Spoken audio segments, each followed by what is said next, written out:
हाँ, नमस्कार मित्रों। आज तारीख है 2 सितंबर 2012। ये वीडियो रिलीजन और पॉलिटिक्स इसके ऊपर है। ये वीडियो इसलिए बनाई क्योंकि काफ़ी जो मैंने अभी तक वीडियो बनाया और जो ये 301.pdf लिखा और manifesto right to recall party, तो काफ़ी लोगों के कमेंट्स आए थे, जिसमें कुछ एक कमेंट थे कि मैं इस्लाम और क्रिश्चियनिटी के ख़िलाफ़ बहुत बोलता हूँ और गलत बोलता हूँ। मतलब उन्होंने ईमेल कमेंट्स ऐसा आया था, तो उसी का रिप्लाई देने के लिए ये वीडियो बनाया। तो ये 301.pdf इसमें है rahulmehta.com/301.pdf। तो आप इस पे सर्च कर सकते हैं क्रिश्चियनिटी या इस्लाम या इस तरह के कीवर्ड पे, और जितने सेंटेंस मिलते हैं मैं आपसे रिक्वेस्ट करूँगा एक बार फिर से देखें। तो आप देखोगे कि मैंने रिलीजन के ख़िलाफ़ कुछ नहीं लिखा, ना हिंदुज़म के ख़िलाफ़, ना क्रिश्चियनिटी के ख़िलाफ़, ना मुस्लिम इस्लाम के ख़िलाफ़। और कुछ खिलाफ़ कुछ नहीं लिखा ऐसा नहीं, उनके फेवर में भी कुछ नहीं लिखा, खिलाफ़ में भी कुछ नहीं लिखा, उनके बारे में कुछ नहीं लिखा। पर उनके जो मिशनरी है या तो उनके जो मुल्ला है या तो हिंदू धर्म के जो प्रीस्ट है, उनका पॉलिटिक्स में रोल रहा है। दैट इज़ अनडिस्प्यूटेड फैक्ट, और मैं मानता हूँ। और मैंने उनके जो पॉलिटिक्स में, सोसाइटी में, मिलिट्री में उनकी जो रोल रहे हैं, उनकी जो एक्टिविटी रही है, मैंने उसके बारे में लिखा है और मेरे वीडियो में भी उसके बारे में ही कहा है। किसी धर्म के न फेवर में न अगेंस्ट में कुछ कहा है। वो दो अलग अलग चीज़ हो जाती है कि धर्म में क्या लिखा है, या तो धर्म के जो धर्म गुरु है जैसे पैगंबर या ईसा मसीह या हिंदुओं के जो देवी देवता है, उन्होंने क्या कहा वो एक अलग इश्यू हो जाता है। और वो पर्टिकुलर धर्म या संप्रदाय का एडमिनिस्ट्रेशन कैसे हो रहा है, मंदिर का एडमिनिस्ट्रेशन कैसे हो रहा है, मस्जिद का एडमिनिस्ट्रेशन कैसे हो रहा है, उसके जो प्रीस्ट है, पादरी है या मुल्ला है या पुरोहित है, वो अपने श्रावकों को, अपने भक्तों को क्या उपदेश देते हैं, धर्म के बारे में नहीं, क्या उपदेश देते हैं, पॉलिटिक्स के बारे में, एडमिनिस्ट्रेशन के बारे में, सोसाइटी के बारे में, मैंने वही चीज़ों को कवर किया है। और वो इसलिए मैं कवर करता हूँ, और ये वीडियो में मैं और डिटेल से कवर करूँगा इसी टॉपिक को, कि वो इम्पोर्टेंट बन जाता है। वो जो व्यक्ति है उसके पास प्रॉपर्टी है, जैसे कि वेटिकन चर्च का जो पोप है, उसके पास एक बड़ी संख्या में मस्जिद तो है या चर्च तो है ही उसके पास, पर हज़ारों की संख्या में स्कूलें उसके पास है, अस्पताल उसके पास है, इसे लाखों करोड़ों अरबों का डोनेशन आता है। तो वो व्यक्ति अपने भक्तों को क्या सूचना देता है वाया हायरार्की ऑफ प्रीस्ट, उसका असर पड़ता है। और क्या असर पड़ा मैं उसी के बारे में बोल रहा हूँ। तो जो हिंदू धर्म के पुरोहित है, कुछ 2,500-3 हज़ार पहले के उनके आप सोसाइटी के में जो प्रचार करते थे, और आज देखो तो आपको ज़मीन आसमान का अंतर मिलेगा। और वही अंतर तुम देवताओं की जो वेशभूषा है उससे भी आप जज कर सकते हो। जैसे कि जितने महापुरुष या देवी देवता जिनके बारे में यूँ समझो 300 BC के पहले लिखा गया, 300 AD, कोई भी एक टाइम फ्रेम ले लो, 300 BC के पहले के जितने हिंदू देवी देवता है, तो आप देखोगे कि हर एक के हाथ में हथियार है। मतलब कुछ के तो 10 हाथ है और हर एक हाथ में हथियार है। कि शुरुआत से लेके सारे, कि कृष्ण के हाथ में हथियार है, राम के हाथ में हथियार है धनुष बाण, शिव के हाथ में हथियार है त्रिशूल, दुर्गा के हाथ में हथियार है, काली के हाथ में हथियार है। कुछ एक अपवाद है, सरस्वती के हाथ में हथियार नहीं, वो ज्ञान की देवी है। फिर अग्नि तो वो खुद एक अपने अपने हथियार है, उसके पास विनाशक शक्ति है। इंद्र तो उसके पास हथियार है वज्र। तो परशुराम उसके पास हथियार है कुल्हाड़ा। तो सारे देवी देवताओं की आप वेशभूषा में ही आपको जैसे ही आप दिखोगे हथियार दिखेगा। गणपति तो शक्ति उसकी अपनी शक्ति खुद, जो उसका स्वरूप है वो अपने आप को शक्ति प्रकट करता है और उसके हाथ में भी हथियार। उसके बाद जो देवी देवता आए तो उनमें देखोगे कि आप बहुत कम के पास हथियार है। जैसे कि स्वामीनारायण संप्रदाय के जो गुरु है तो उनकी कोई भी मूर्ति आप देख लो, उसमें कहीं आसपास मूर्ति के आसपास भी कहीं उनके हाथ में तो हथियार नहीं, आसपास भी कहीं हथियार नहीं होगा। फिर दूसरे जो कि जैसे जलाराम बापा गुजरात के हैं, मैं ये एग्जांपल इसलिए दे रहा हूँ कि गुजरात के, बाकी जगह भी यही ट्रेंड होगा पर मुझे स्पेसिफिकली नाम आपसे अब नहीं बता सकता। फिर संतोषी माँ, ये कंसेप्ट है, वो है धर्म ग्रंथों में पर इतने प्रचलित नहीं थे और उनका प्रचलन शुरू हुआ पिछले कुछ एक सैकाओं में। तो ये परिवर्तन मैं इसको अच्छा नहीं मानता, बिल्कुल अच्छा नहीं मानता इस परिवर्तन को। पर वो रिलीजन के साथ साथ वो सोसाइटी का एक पॉलिटिकल एस्पेक्ट भी डिनोट करता है यानी वो सोसाइटी के पॉलिटिकल एस्पेक्ट के बारे में बताता है कि आज से 2000 साल पहले जो मंदिर होते थे, 2500 साल पहले जो मंदिर होते थे, वहाँ हथियार चलाने की शिक्षा दी जाती थी आम नागरिकों को, खास करके जो लोग शिक्षा को अफोर्ड नहीं कर सकते थे, वहाँ पे शिक्षा दी जाती थी।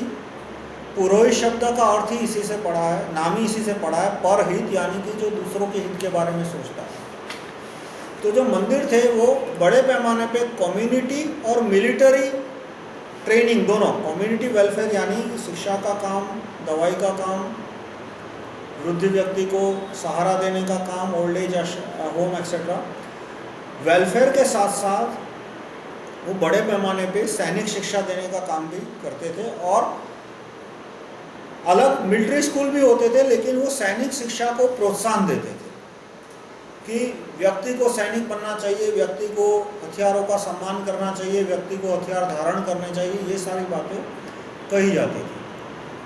आज आप देखोगे तो सारे संप्रदायों में नहीं, अपवाद है, जैसे आर्य समाज अपवाद है, पर अधिकतर संप्रदायों में आप देखोगे या तो उनके साधु महात्माओं से पूछो तो वो हथियार धारण करने की बात का विरोध करेंगे, वो टॉपिक तो छेड़ेंगे ही नहीं। आप उनके सारे व्याख्यान देख लो, 1 घंटे के, 10 घंटे के, 100 घंटे के, तो वो तो इस टॉपिक को टच भी नहीं करेंगे। वो ये भी नहीं कहेंगे कि हथियार धारण करो, ये भी नहीं कहेंगे कि हथियार मत धारण करो। वो जहाँ तक हो सके वो इस टॉपिक को दूर रखने की कोशिश करते हैं, और यदि छेड़ा जाए तो टॉपिक सामने से छेड़ो तो जहाँ तक हो सकेगा डिस्करेज करेंगे। और बाद में जब आप जिद करके बैठोगे नहीं इस टॉपिक के बारे में इंफॉर्मेशन चाहिए, तो नेगेटिव आंसर आएगा कि नहीं हथियार होने ही नहीं चाहिए।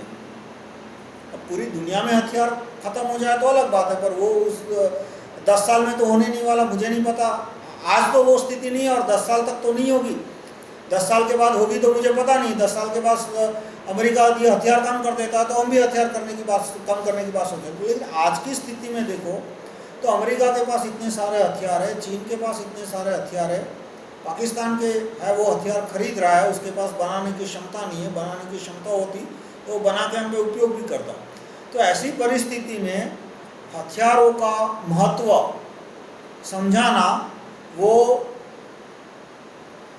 अनिवार्य है। अब कौन समझाएगा?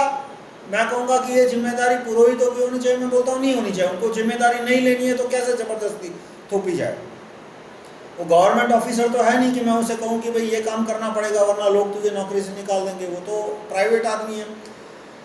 पर ये एक फैक्ट है कि हथियारों के महत्व के बारे में, सेना के महत्व के बारे में जो इंफॉर्मेशन बाकी देशों में देने का काम वहाँ के पादरी या मुल्ला करते हैं, वो हमारे देश में वो काम पुरोहित नहीं करते। मैं ये बात को क्यों ला रहा हूँ? क्योंकि मेरा जो चैप्टर है राइट टू रिकॉल, पार्टी का मैनिफेस्टो, उसका चैप्टर 30 है improving maths, law etcetera education, और उसमें एक टॉपिक है वेपन एजुकेशन। वेपन एजुकेशन का जो सब्जेक्ट है उसमें मैंने डिस्क्राइब किया है कि जो शिक्षक है, सिलेबस है, वो विद्यार्थी को इन्फॉर्मेशन देगा कि हथियारों की पूरी हिस्ट्री, कि अलग अलग समय पे कैसे हथियार थे। एक ज़माने में पत्थर था, उसके बाद भाला, तीर भाला वगैरह, और आज एटम बम। हथियारों की वजह से कैसे समाज में परिवर्तन आए, कि जैसे 1929 में बड़े पैमाने पे लोगों के पास हथियार थे, इसलिए अमेरिका में वेलफेयर स्टेट शुरू हुआ। 1950 में ब्रिटेन में बड़े पैमाने पे लोगों के पास हथियार आए, इसलिए वहाँ पे ज्यूरी सिस्टम आई कि weaponisation of Commons is mother of democracy, जो मैंने लिखा है। तो कुछ लोगों ने कहा कि ये सारी चीज़ें अमेरिका के स्कूल के सिलेबस में तो नहीं है। और इसी तरह से एक ज़माने में जब इस्लाम बहुत पावरफुल था, बगदाद का खलीफा या तो सऊदी अरेबिया, उसकी सेना सिंधु नदी तक आ गई थी और मुगलों ने पूरे भारत पे राज किया था। तो क्या तब स्कूलों में इस तरह की बातें सिखाई जाती थी? तो इसके जवाब में मैंने ये वीडियो बना रहा हूँ कि ये सारी बातें मैं स्कूल के सिलेबस में क्यों डाल रहा हूँ, क्योंकि बाकी जो सोसाइटीज़ है, बाकी जो कंट्रीज़ है, वहाँ पे जो रिलीजियस क्लर्की है, धार्मिक संस्थाएं हैं, वो अपने नागरिकों को हथियारों के महत्व के बारे में इंफॉर्मेशन देती है, which is a plus point. Plus point यानी उनके लिए प्लस पॉइंट है, फिर हमारे लिए माइनस पॉइंट हो तो वो हमारी प्रॉब्लम है। कि जैसे पाकिस्तान की मदरसाओं में जो उनका मौलवी है, वहाँ के लड़कों को हथियारों की महत्ता, इम्पोर्टेंस ऑफ वेपन्स के बारे में इंफॉर्मेशन देता है। तो अब तुम कहोगे भाई ये प्लस पॉइंट कैसे हो, हमारे लिए तो माइनस पॉइंट है। तो हमारे लिए माइनस पॉइंट है, उसको मैं मना नहीं कर रहा, पर उनके लिए ये प्लस पॉइंट है।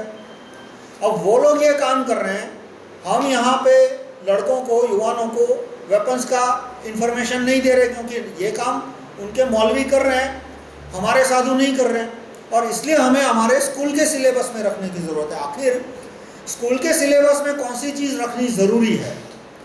जो चीज़ सोसाइटी के लिए ज़रूरी है, और सोसाइटी में पेरेंट्स या जो प्रीस्ट है, पेरेंट्स है, नेबर है, रिलेटिव है, उनके थ्रू जो इन्फॉर्मेशन नहीं मिल रही लेकिन सोसाइटी के काम की है, वो चीज़ हमें सिलेबस में रखनी पड़ती है। जैसे कि आपको नॉर्मल खाने में मान लो विटामिन B12 नहीं मिल रहा, तो आपको विटामिन B12 की गोली लेनी पड़ेगी। आप यदि मछली खाते हो या तो जो लीवर खाते हो, जो भी है, तो आपको B12 लेने की गोली लेने की ज़रूरत नहीं है। पर आपका 100% वेजिटेरियन डाइट है और साथ में एक्वागार्ड का पानी पी रहे हो कि जो पूरा फिल्टर होके आता है, तो B12 डेफिशिएंसी हो जाएगी, तो B12 लेना पड़ेगा। आपके खाने में मान लो लोहा कम है, तो लोहे की टेबलेट लेनी पड़ेगी। तो इसी तरह से अमेरिका के स्कूल के सिलेबस में हथियारों के महत्व के बारे में कुछ नहीं आता, क्योंकि उनकी सोसाइटी में उनके पेरेंट्स हैं, उनके जो रिलीजियस क्लर्की है, वो उन्हें वेपन्स के एजुकेशन, इंफॉर्मेशन के, उन्हें हथियारों की महत्ता बहुत इनडायरेक्ट तरीके से, बहुत सोफिस्टिकेटेड तरीके से बताते हैं। और हमारे रिलीजियस क्लर्की ये नहीं करते। मैंने हमारे रिलीजियस क्लर्की को, ऐसा नहीं है कि उनके हज़ारों घंटे तक उनको सुना, क्योंकि कुछ एक घंटे सुनने के बाद मैं इतना परेशान हो गया कि मैंने एक पॉइंट के बाद उनको सुनना ही बंद कर दिया। पर बाद में जो लोग मिले मुझे, जो अक्सर व्याख्यान अटेंड करते हैं, यानी कुछ सत्संगी जो कि एक एक व्याख्यान अटेंड करते, तो मैं उनसे अक्सर पूछता हूँ कि वहाँ पे जो बात हुई, इतने व्याख्यान आपने अटेंड किए, पूरा महीना, पूरा साल, तो वहाँ उन्होंने एक्सप्लेन किया कि भाई आपके पास यदि बंदूक नहीं है और चीन में और पाकिस्तान में एक एक आदमी के पास बंदूक आ जाती है, तो आपकी क्या दशा हो सकती है? तो कहीं इस तरह की तो कोई दूर दूर तक बात ही नहीं हुई।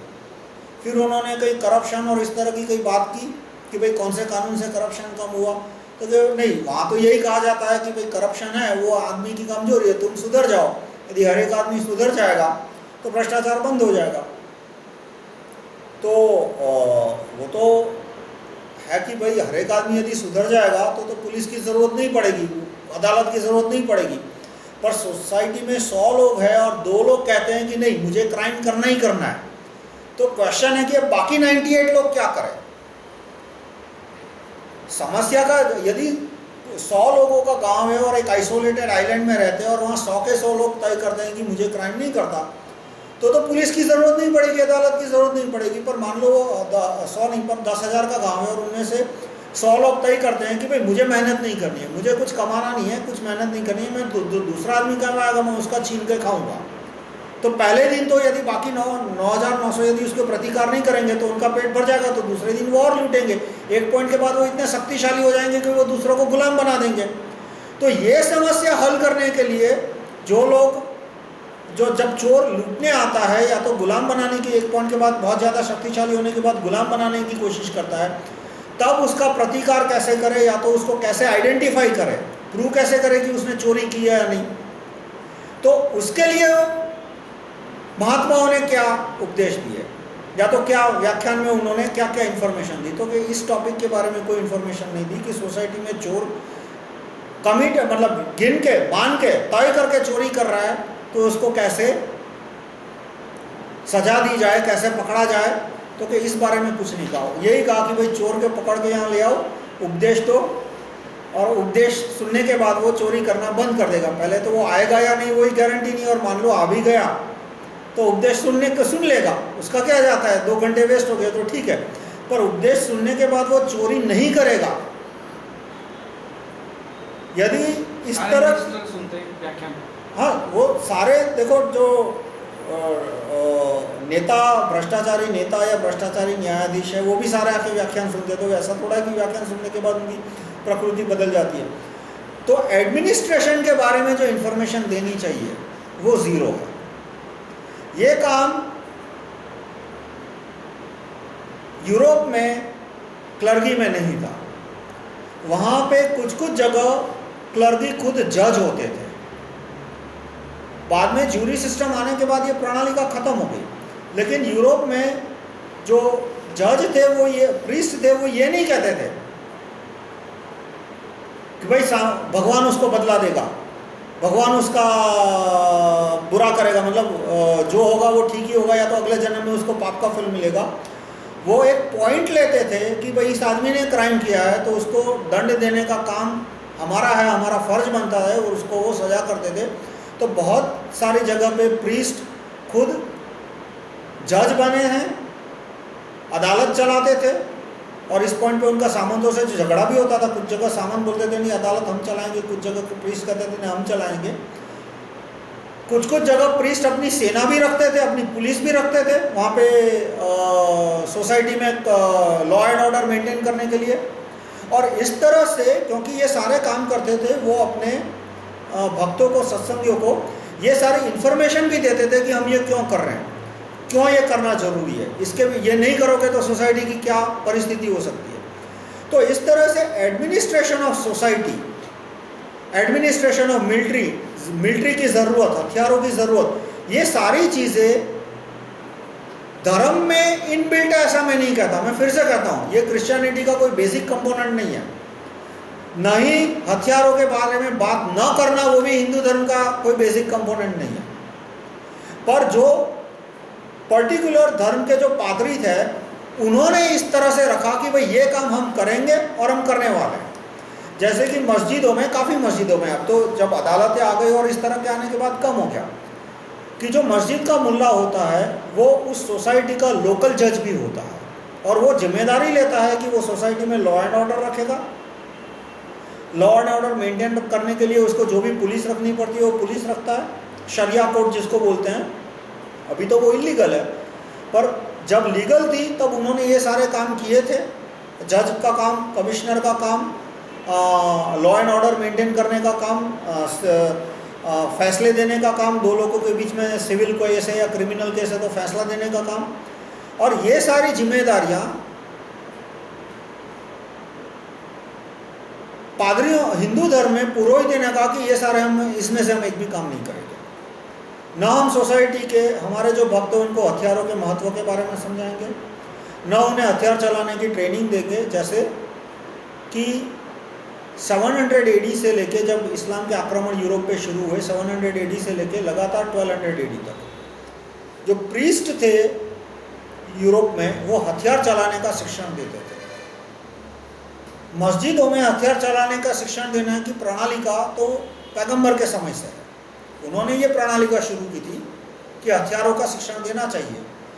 सिखों में भी है, वहाँ भी जो गुरु थे उन्होंने तो यहाँ तक कहा है कि साधु को अपने पास हथियार रखने चाहिए, क्योंकि साधु का काम है अन्याय के खिलाफ लड़ना।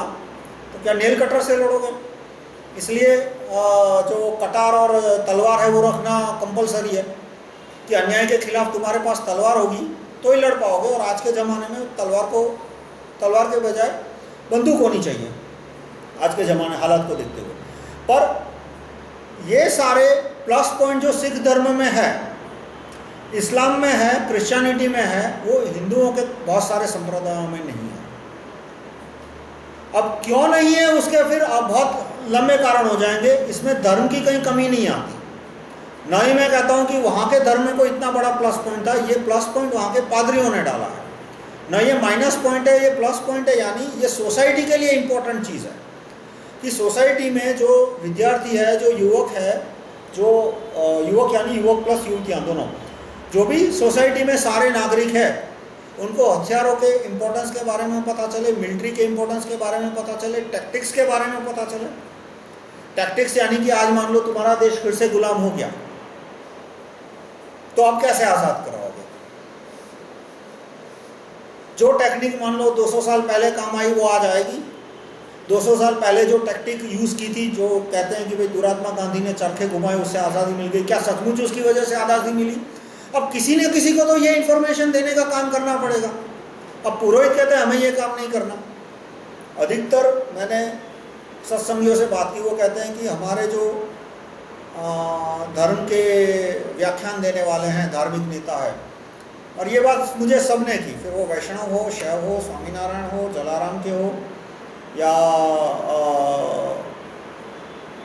करीब करीब सब ने, दो एक्सेप्शन को छोड़ के सिख और आर्य समाज, उनके बारे में मैं कहूँगा, उन्होंने बोला कि हमारे जो साधु है वो पॉलिटिक्स के बारे में कुछ नहीं बोलते, वो नेताओं के भ्रष्टाचार के बारे में कुछ नहीं बोलते। आर्य समाज के बोलते हैं, सिखों के भी काफ़ी बोलते हैं, पर बाकी हिंदू संप्रदायों में, अधिकतर हिंदू संप्रदाय के कि पुलिस के भ्रष्टाचार के बारे में कुछ नहीं बोलेंगे, न्यायाधीशों के भ्रष्टाचार के बारे में कुछ नहीं बोलेंगे, सेना के इम्पोर्टेंस के बारे में कुछ नहीं बोलेंगे, और ये वेलफेयर एक्टिविटी में भी कुछ वेलफेयर एक्टिविटी चलती है, पर ज़्यादा नहीं। जैसे कि गौशालाएं बड़े पैमाने पे चलती है, पर गौशालाएं की भी बात आती है तो गौहत्या के बारे में बोलेंगे कि वो तो ठीक है कि गौहत्या नहीं होनी चाहिए, बुरी चीज़ है, एक्सेट्रा एक्सेट्रा, पर गौहत्या कैसे रोकी जाए, और रोकने के लिए बल प्रयोग। ऐसा तो थोड़ा है कि तुम उपदेश दोगे तो कसाई है वो काटना बंद कर देगा, उसको तो फायदा हो रहा है, एक गाय काटने से जो भी उसको 5-10 हज़ार मिल रहे हैं, वो क्यों अपना फायदा जाने देगा? तो भाई कसाई को फांसी की सजा हो, और कैसे प्रूव हो कि उसने गोहत्या की, उसके लिए उसका पब्लिक में नार्को टेस्ट हो। यानी गोहत्या रोकने के लिए क्या क्या कानूनी कदम उठाने चाहिए कि उसके बारे में भी कुछ नहीं बोलते। यानी कि जो मिलिट्री मजबूत करने के लिए जो इंफॉर्मेशन जरूरी है, करप्शन कम करने के लिए जो इंफॉर्मेशन जरूरी है, वो इंफॉर्मेशन बाकी सोसाइटी में क्लर्गी है वो 100% नहीं तो कहीं 10%, कहीं 15%, कहीं 50% अपने भक्तों को देता है। और वो प्रणालिकाओं से है, वो रिलीजन का इंट्रिंसिक फीचर है ऐसा नहीं कहता, वो प्रणालिकाओं से है। कि ऐसा कहीं बाइबल में नहीं लिखा कि चर्च के अंदर हथियार देने का शिक्षण होना चाहिए, पर 700 AD और 1200 AD के बीच बड़े पैमाने पे पादरियों ने हथियार चलाने का शिक्षण दिया अपने भक्तों को। वो खुद भी सेना में लड़ने जाते थे, और इस तरह से उन्होंने मिलिट्री को प्रमोट किया। और हिंदुओं में भी ये रहा है, ऐसा नहीं है, पूरा सिख धर्म इसी से इसको फंडामेंटल एस्पेक्ट मानता है। पर आज तुम देखो, और इसी तरह से इस्लाम में बहुत सारे जब आक्रमण हुए तब मौलवी खुद लड़ने गए अंग्रेजों के सामने। अन्य आक्रमणकारियों के सामने। और वहाँ जो मदरसाओं में उनको सैनिक बनने के कंसेप्ट पे जोर दिया जाता है, जो आज अमेरिका के चर्चों में भी। अमेरिका में एक मिलिट्री जनरल का स्टेटमेंट था कि church is our biggest recruiter, कि अमेरिका की सेना में जो जुड़ने वाले सैनिक हैं तो उनमें से ज़्यादातर सैनिक जो चर्च गोइंग पॉपुलेशन है उसमें ज़्यादा है। यानी कि अमेरिका में यूँ समझो कि 16 और 20 साल की उम्र के 2-3 करोड़ युवा हैं, मान लो 3 करोड़ युवक है, 2 करोड़ युवक है, और उनमें से एक आधे रोज चर्च जाते हैं, मतलब हर रविवार को चर्च जाते हैं, और आधे हैं वो मतलब साल में 1-2 बार गए, इस तरह के हैं। तो सेना में कौन ज़्यादा जाते हैं? चर्च गोइंग पॉपुलेशन वाला। क्यों? क्योंकि वहाँ चर्च में उन्हें इंफॉर्मेशन दी जाती है, इंपॉर्टेंस बताया जाता है। पादरी यहाँ तक कहते हैं, वो जब जॉर्ज बुश का प्रचार करते थे, जॉर्ज बुश द्वितीय का, कि आज जॉर्ज बुश की वजह से ईसाई धर्म वापस इराक गया है। कि एक ज़माने में ईसाई धर्म इराक में, ईरान में, हर जगह था, और उसके बाद वहाँ ख़त्म हो गया, और लगभग 700-800 AD के आसपास ख़त्म हो गया, और आज तक वो ईसाई धर्म वहाँ पे न के बराबर था। और आज जॉर्ज बुश आने के बाद ईसाई धर्म वापस गया है, इसलिए सेना में जुड़ो, जॉर्ज बुश को वोट दो, वगैरह वगैरह। अब भारत में आप देखोगे तो इस बात पे ज़ीरो है। एक आर्य समाज और सिख धर्म, ये दो को छोड़ के शायद ही कोई ऐसे बड़े संप्रदाय होंगे जिसके स्वामी या मुखिया अपने भक्तों के लड़कों को सेना में जुड़ने की प्रेरणा देते हो, सेना का महत्व बताते हो। या तो जो इतिहास की बात है, जैसे पार्टीशन में कि 1947 में बड़े पैमाने पे हत्या क्यों हुई? क्योंकि हमारे पास हथियार नहीं थे। तो ये बात आर्य समाज के लोग अपने शिष्यों के लड़कों को बताते हैं, सिख संप्रदाय के लोग अपने शिष्यों को और उनके लड़कों को बताते हैं। बाकी धर्मों में तो मैं कुछ तो मिलता हूँ तो उन्हें पता भी नहीं है कि 1947 में क्या हुआ था।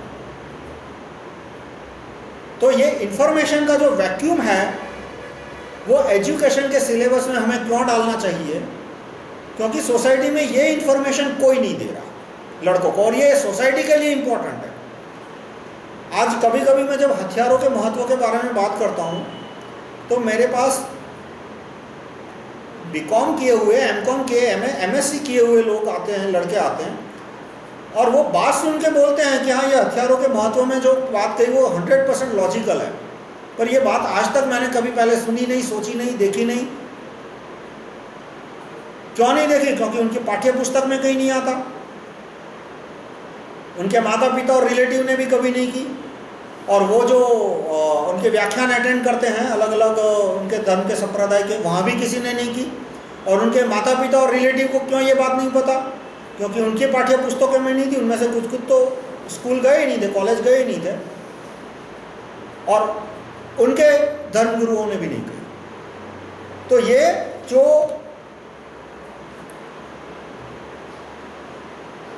वैक्यूम ऑफ इंफॉर्मेशन है, उस प्रॉब्लम को हमें समझना पड़ेगा कि सामने जो दूसरी सोसाइटी है, जो दूसरे कंट्री है, जैसे पाकिस्तान है, तो वहाँ ये वैक्यूम ऑफ इंफॉर्मेशन नहीं है। वो अलग रीज़न से पिछड़ा है कि जो उनके मौलवी है वो उन्हें हथियारों का महत्व देते हैं, सेना के महत्व के बारे में बताते हैं, धर्म के प्रसार का बात को महत्व देते हैं। वो विज्ञान की महत्ता को स्वीकार नहीं करते, वो विज्ञान को नहीं मानते, इसलिए उनके पास टेक्नोलॉजी नहीं है कि वो एटम बम बना सके या तो आधुनिक हथियार बना सके जैसे अमेरिका बनाता है। अमेरिका के पादरी भी विज्ञान को इतना महत्व नहीं देते, लेकिन वहाँ की स्कूल है वो बड़े पैमाने पे महत्व देती है। वहाँ ज्यूरी सिस्टम आने के बाद पादरियों का इन्फ्लुएंस कम हो गया और विज्ञान में बड़े पैमाने पर प्रगति हुई। हमारे यहाँ ना ज्यूरी सिस्टम है, ना हमारे धर्मगुरु है वो सेना के और माही इंफॉर्मेशन देते हैं, इंपॉर्टेंस ऑफ मिलिट्री के बारे में इंफॉर्मेशन देते हैं, और इसलिए ये हमें ऐड करना चाहिए। अब ये बात किसी भी हिंदू धर्म के बेसिक फिलॉसफी के खिलाफ नहीं जाती। आप 2300 साल पहले के मंदिरों के बारे में, उसके सिलेबस के बारे में आप देखोगे, यहाँ तक कि चंद्रगुप्त ये चाणक्य की आप सीरियल देखोगे तो उसमें भी आपको एक एपिसोड है पूरा कि जो चंद्रगुप्त ने जो शिक्षण लिया था तक्षशिला में, तो वहाँ तक्षशिला में जो आचार्य थे वो अधिकतर पुरोहित थे, और वो जो तक्षशिला में विद्यार्थी है उनको हथियार चलाने का शिक्षण देते थे। और तक्षशिला में जो अलग अलग लोगों के अलग अलग अभिप्राय है, इसमें बहुत मतभेद है कि हर एक विद्यार्थी के लिए वेपन एजुकेशन कंपलसरी था तक्षशिला में, जहाँ चंद्रगुप्त ने शिक्षण लिया था। और एक तरह से देखो तो लॉजिकल बात है, सरकार का सबसे बड़ा काम क्या है? आक्रमणकारियों को रोकना। आक्रमणकारियों को कैसे रोकोगे? चरखा काट के। कि पाकिस्तान का कारगिल में मान लो पाकिस्तान के सैनिक घुस गए तो क्या हम चरखा रेजिमेंट भेजेंगे वहाँ पे? मोमबत्ती ब्रिगेड भेजेंगे कि मोमबत्ती लेके खड़े रहोगे और पाकिस्तान के सैनिक भाग जाएंगे? तो सबसे इम्पोर्टेंट काम होता है सरकार का देश की सरहदों की रक्षा करना, और उसके लिए सबसे इम्पोर्टेंट चीज़ होती है सेना और हथियार, और इसलिए उसका एजुकेशन है वो सबसे इम्पोर्टेंट बनता है। अब दूसरा जो मैंने मेरे वीडियो के जो ईमेल आए उसमें कि भाई मैं मिशनरियों के खिलाफ बहुत बोलता हूँ कि वो कन्वर्जन करा रहे हैं, ये करा रहे हैं, वो करा रहे हैं, पर ऐसी कि वो कन्वर्जन इसलिए हो रहा है क्योंकि वो चैरिटी एक्टिविटी कर रहे हैं। तो मैंने अपने वीडियो में ये साफ साफ एक जो कन्वर्जन रोकने के लिए जो मेरा वीडियो है, और इसमें जो चैप्टर है हाउ टू स्टॉप कन्वर्जन, मैं आपको चैप्टर नंबर भी देता हूँ।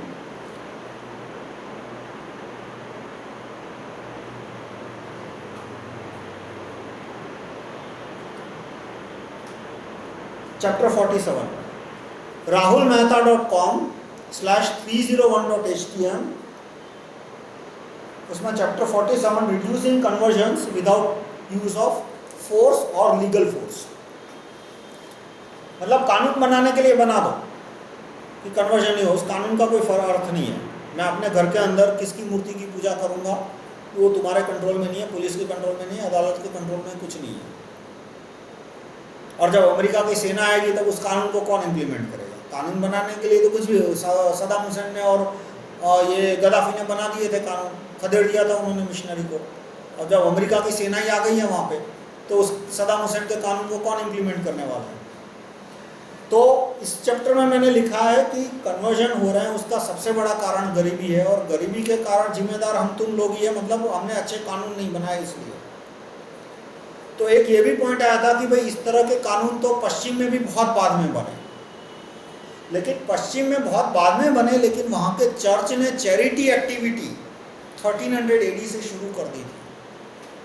इसलिए काफ़ी समय तक कानून वेलफेयर स्टेट के कानून नहीं आए। वेलफेयर स्टेट के कानून अमेरिका में है 1930 में, लेकिन 1300 AD के आसपास 1200 आसपास चर्च ने बड़े पैमाने पे वेलफेयर एक्टिविटी, यानी लड़कों को पढ़ाना और अस्पताल खोलना और वृद्धाश्रम खोलना, अनाथ आश्रम खोलना, ये काम शुरू किया गया।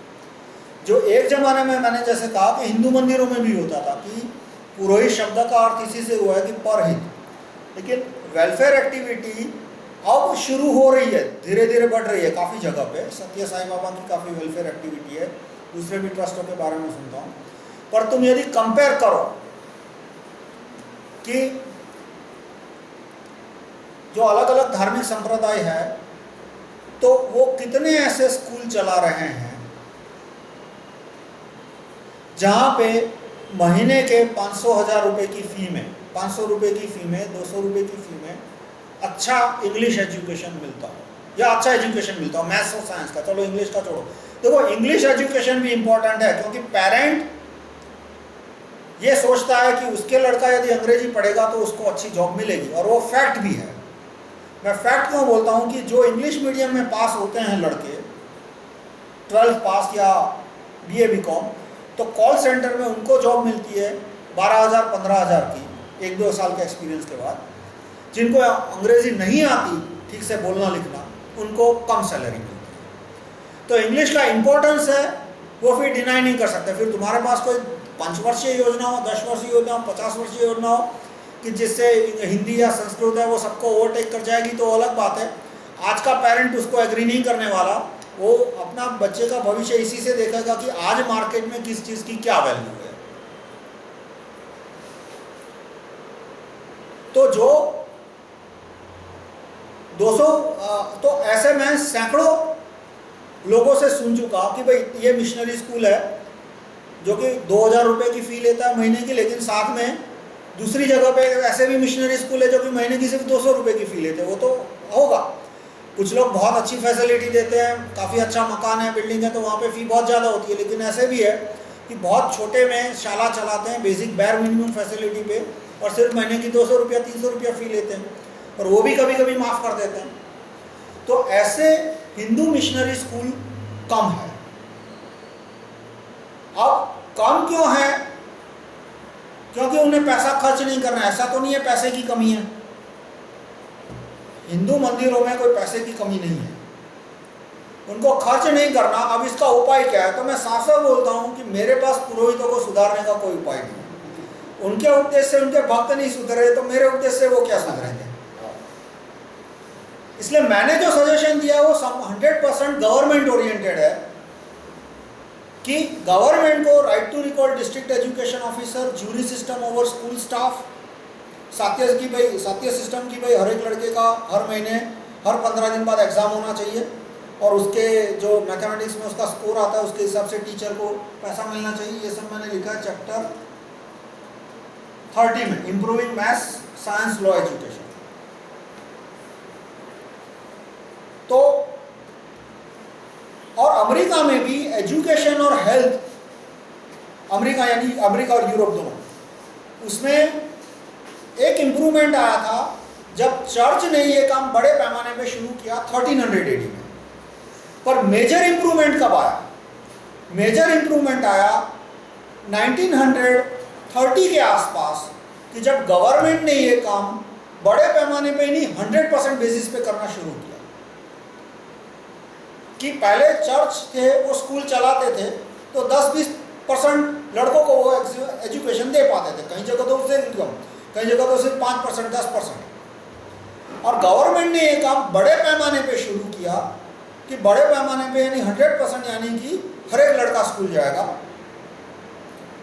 हर एक आदमी को बेसिक मेडिकल फैसिलिटी मिलेगी, हर एक वृद्ध को वृद्धाश्रम में रहने की जगह मिलेगी। ये काम अमेरिका में शुरू हुए 1930 के आसपास, और मेरा बेसिक सजेशन वही है। पर जब कंपैरिजन की बात आती थी तो उस संदर्भ में मैंने कहा था कि चर्च ने चैरिटेबल एक्टिविटी 1300 AD से 1700 AD के बीच में बड़े पैमाने पे की 1900 AD तक, जो कि हिंदू टेम्पल्स में ये एक्टिविटी यूँ समझो पिछले 50 साल में थोड़ी बहुत शुरू हुई है, पर अभी भी उनके कंपैरिजन में काफ़ी कम है। आप अपने अपने संप्रदायों की इंफॉर्मेशन इकट्ठी कर सकते हो। जैसे मैं जैन हूँ, पर मेरा जैन संप्रदाय के बारे में इंफॉर्मेशन अब 0 के बराबर है। यूँ समझो कि मैं कुछ 25 ज़्यादा कुछ 30 साल हो गए कि मैं कभी कोई जैन टेम्पल देरासर गया नहीं हूँ, जैन मंदिर गया नहीं। और कितनी वेलफेयर एक्टिविटी करते हैं अभी मुझे ठीक से नहीं पता कि क्या वहाँ गरीब लड़कों को फुल स्कॉलरशिप मिलती है या पार्ट स्कॉलरशिप मिलती है, या तो कितनी मिलती है। और रेजिमेंटेड सिस्टम है। रेजिमेंटेड सिस्टम यानी ये नहीं कि जान पहचान से 2-5% लोगों को मिल गई, 10-1% लोगों को मिल गई, वो नहीं। जिस तरह से मिशनरियों ने एक बड़े पैमाने पे रेजिमेंटेड सिस्टम शुरू की थी कि इस इलाके के हर एक लड़के को हम एजुकेशन देने की कोशिश करेंगे, उस तरह की सिस्टम है। मदरसाओं में, क्योंकि मदरसाओं का सिस्टम शुरू हुआ 1700 AD से, कि हर एक लड़के को वहाँ एजुकेशन मिलेगा, हर एक लड़की को वहाँ 7th स्टैंडर्ड तक एजुकेशन मिलेगा, लिखने का, पढ़ने का, और लड़के को थ्रू आउट वहाँ पे फ्री एजुकेशन मिलता है। फिर वो एजुकेशन की कमियां हैं कि साइंस मैथ्स वहाँ पे बहुत कमज़ोर है, अंग्रेजी नहीं है, वो अलग इशू हुआ। और वो उसका सॉल्यूशन भी ये है कि स्कूलों की शिक्षा इतनी अच्छी बनाई जाए कि लोग अपने लड़के को मदरसा ना भेजें और स्कूल भेजें। और दूसरा भी इशू है कि मदरसाओं में जो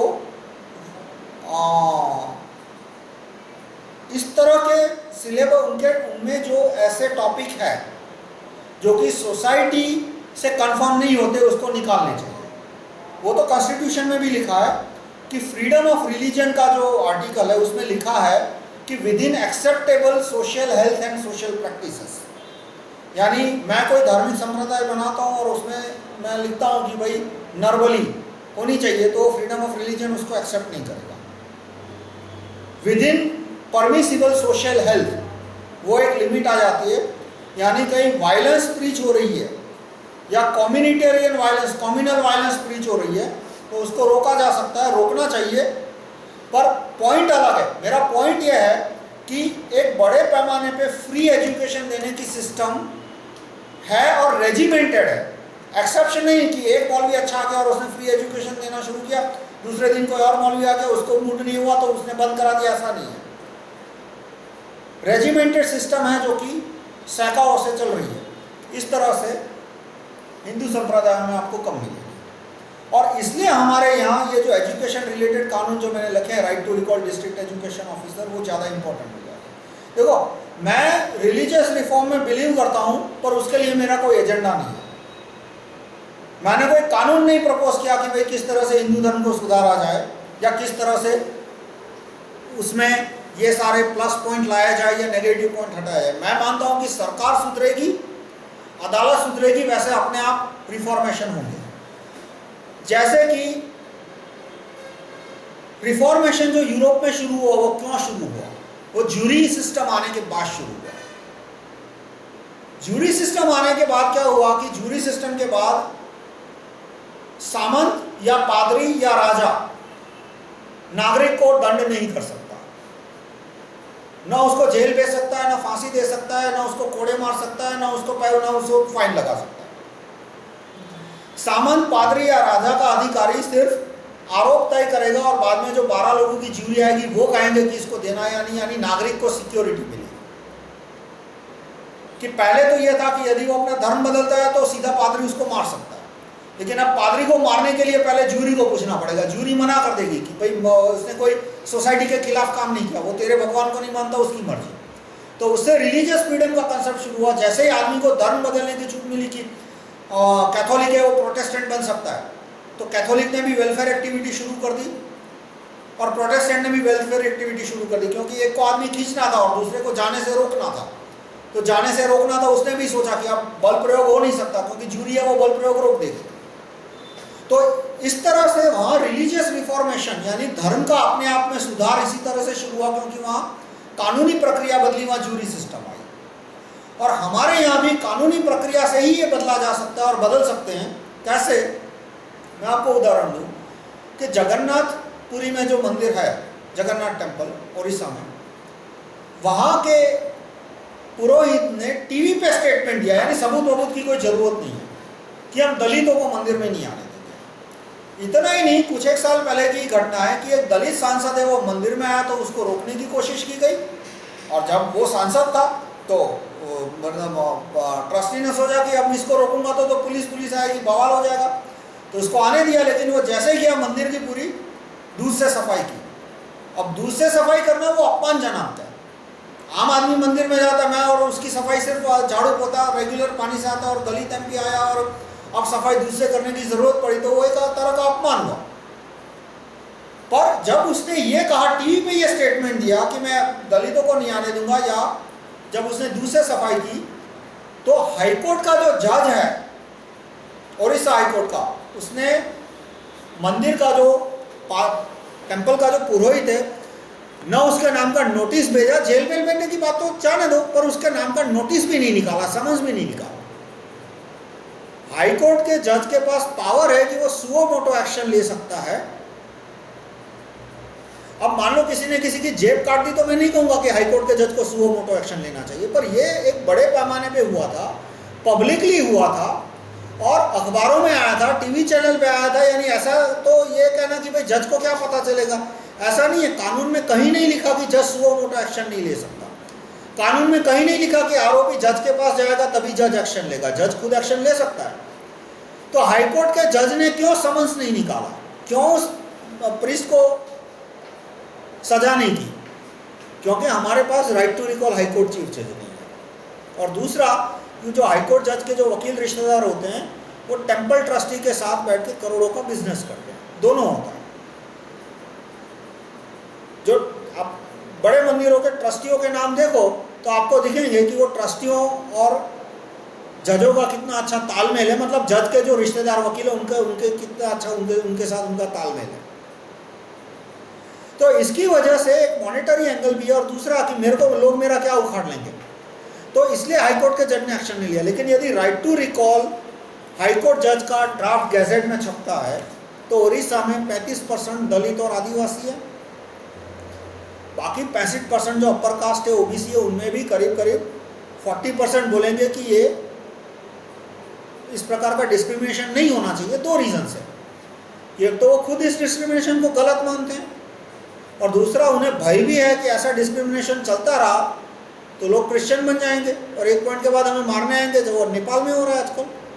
नेपाल में मिशनरी है वो जो दलित क्रिश्चियन बने मिशनरी, उनको बड़े पैमाने पे हथियार दे रहे हैं कि जाओ मारो दूसरों को जाकर। उड़ीसा में भी हो रहा है काफ़ी जगह पे, नक्सलाइट मूवमेंट, नक्सलवादियों को मिशनरी काफ़ी बड़े पैमाने पे हथियार दे रहे हैं।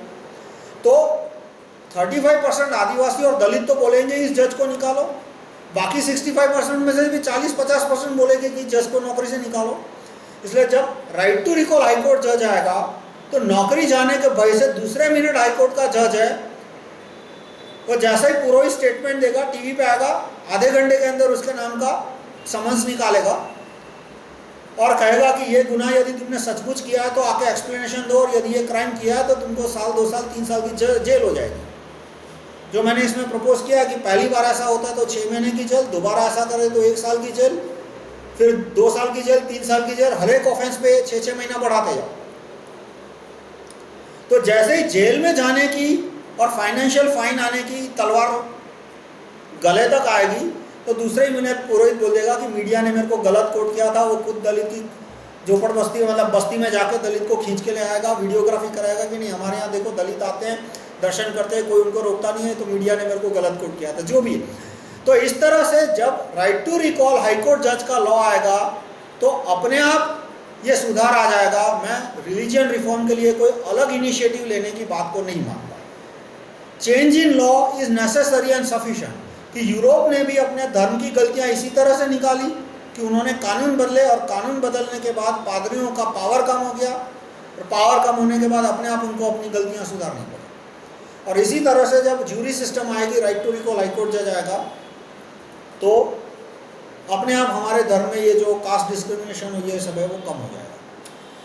तो मैं अपने वीडियो को समराइज करूं, मुझे जो ईमेल आया कि मैं धर्म के खिलाफ बोलता हूं, ये बात गलत है। आप मेरे वीडियो या आर्टिकल देखोगे तो मैंने धर्म के खिलाफ कुछ लिखा नहीं है, ऐसा नहीं है। मैंने धर्म के बारे में ना फेवर में ना अगेंस्ट में कुछ लिखा है, कुछ भी नहीं लिखा। धर्म के बारे में मैंने कुछ कहा ही नहीं है, धार्मिक मान्यताओं के बारे में मैंने कुछ कहा ही नहीं है। मैंने एडमिनिस्ट्रेशन ऑफ रिलीजन के बारे में कहा है, और एडमिनिस्ट्रेशन ऑफ रिलीजन में यानी जो रिलीजियस अथॉरिटी है, प्रीस्ट हो या मुल्ला हो या पुरोहित हो, उसका वो अपने टेंपल का एडमिनिस्ट्रेशन कैसे करता है, उसको जो सोसाइटी उसको जो पैसा देता है उसका वो एडमिनिस्ट्रेशन कैसे करता है, उसका राजा या तो जो शासक के लोग हैं, सामंत, राजा, नागरिक, उसके साथ उसका व्यवहार कैसा है, और वो अपने भक्तों को कौन कौन सी पॉलिटिकल इंफॉर्मेशन देता है। मैंने उसी के बारे में कहा है कि भाई अमेरिका का चर्च है, वो अपने युवकों को सेना में जुड़ने से के लिए प्रोत्साहन देता है। तो ये बात किसी भी एंगल से, जहाँ तक मैं सोचता हूँ, किसी भी एंगल से क्रिश्चियनिटी के खिलाफ नहीं हुई।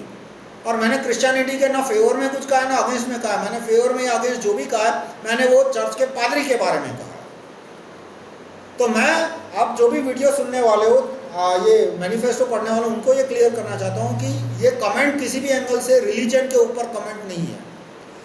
दूसरा, मैंने अपने एजुकेशन के चैप्टर में ये क्यों सब ऐड किया कि लड़कों को हथियारों के इंपॉर्टेंस के बारे में बताना है, सेना के इंपॉर्टेंस के बारे में बताना है, जबकि यूरोप में ऐसा नहीं है। और जो इस्लामिक कंट्री जो कि एक ज़माने में सक्सेसफुल थे यानी बगदाद से लेकर सिंधु नदी तक आ गए थे, तो और दूसरी ओर बगदाद से लेकर उन्होंने ये नॉर्दर्न अफ्रीका पे कब्जा ले लिया था, और पूरा स्पेन और पोर्टुगल भी ले लिया था।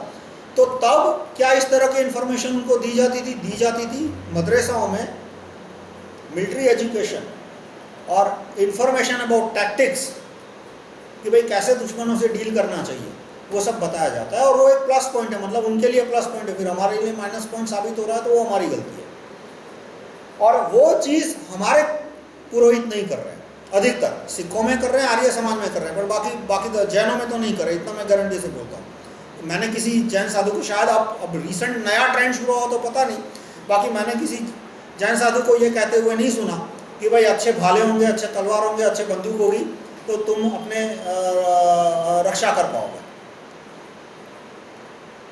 और मुझे नहीं पता, और जहाँ तक मेरा मानना है, बाकी स्वाध्याय हो, गुजरात के कुछ संप्रदायों के बात बताऊँ, स्वामीनारायण स्वाध्याय, फिर ये गायत्री और जलाराम वगैरह, उनके भी जो पुरोहित है वो इस टॉपिक के बारे में कोई टीका टिप्पणी नहीं करते, और इसलिए ये सारी चीज़ें हमें स्कूल के सिलेबस में डालनी चाहिए। धन्यवाद।